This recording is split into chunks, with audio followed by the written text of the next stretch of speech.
Welcome to the BendingOaks Meet Our Teachers series. I'm Yosef, and I'm here today with Liz, who teaches Spanish. Thanks, Liz, for sitting down with me. We'd like to ask you a few questions and get to know you better. Okay. So, where were you born? I was born in Los Angeles in a small San Fernando Valley. So, been there my whole life, and I just moved out here in the summer. Why'd you move out here? I moved out here to be closer to family. What was your high school education like?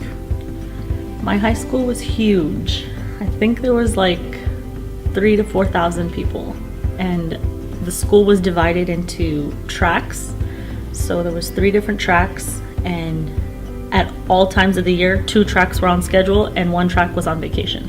So some tracks were on during summer and some were off. Some were on during winter, some were off. It was crazy, packed, huge. Is that a California thing, or does that happen anywhere else?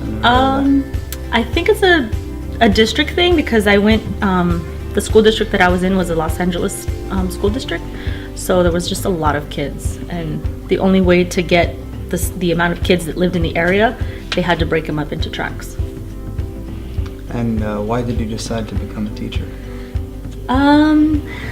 I actually didn't want to be a teacher when I went into college. I wanted to be in communications, but I did like an internship at a school, and I just really enjoyed teaching and helping kids and seeing like that light click, like when they learned something, how excited they got. And so I followed my passion then. And why'd you choose Spanish? Well, I am not one to turn down a challenge.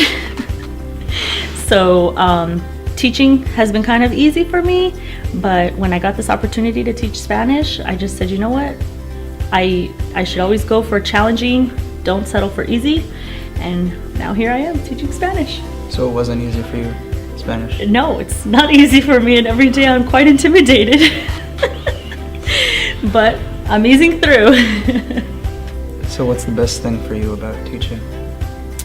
I love just trying to make a difference in kids' lives. Like, they learn something, they remember it.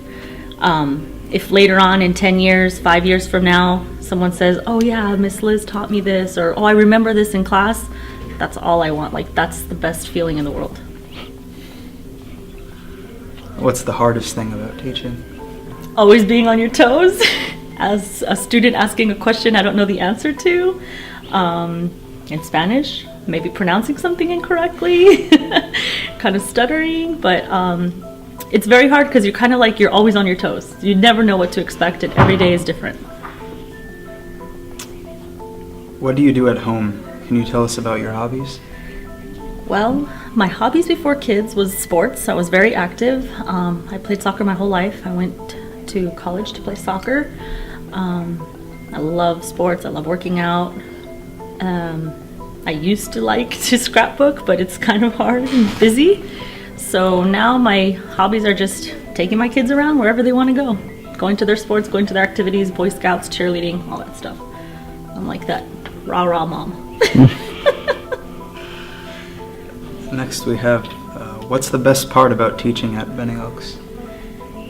I like the one-on-one personal attention and just making sure that none of my students fall behind.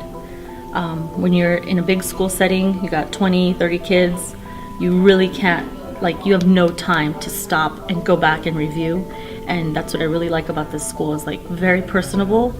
It's okay to go back and review a lesson or two. It's okay to take a little bit more time to making sure that the students understand the material. Yeah, our class has 2 people, and it's pretty great. Well, but you guys are on it, so I'm like, you guys keep me on my toes. If you had to sum up BendingOaks in one word, what would that word be? Family. I feel like, even though I just started, I feel like everyone just really wants to get to know you. Everyone's so nice to you and welcoming and just easygoing, very nice to talk to. I kind of talk to some students that I don't even know, they're not even in my class, and they talk back to me, and they're very easy. It's very easy to communicate in here, in this school. Great. Do you have anything else to add? No. Thank you. Great. Thanks, Liz, for sharing your experiences with us. You're I'm welcome. Yosef, and we'll see you next time.